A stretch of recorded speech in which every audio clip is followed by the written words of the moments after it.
For my book report, I chose the book How to Go On When Someone You Love Dies by Therese Rando.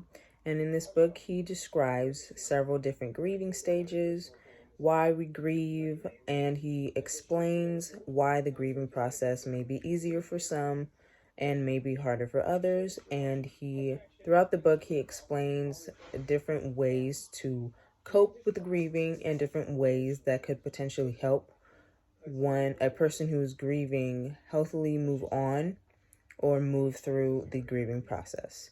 In this book, in terms of communications, one thing that I took away was a support system. And having a strong support system can either help one's grieving process or make it more difficult. For example, he talked about how the support system communicates among one another during the grieving process, such as asking how everybody's doing, making sure everybody is mentally okay, as opposed to somebody who is cracking jokes right off the bat or belittling one's experiences, something like that. So,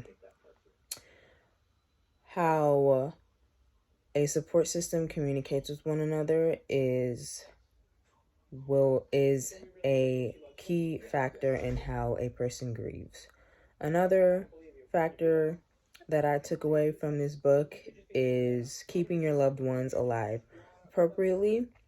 And in this section, it talked about tangible items such as toys, pictures, and things like that. And he pointed out that using words of affirmation to describe the individual and talking about the individual's memory in a positive light can also help a person with their grieving process, and making sure that they are mentioning the past loved ones in a manner that is seen as positive for both the griever and the deceased.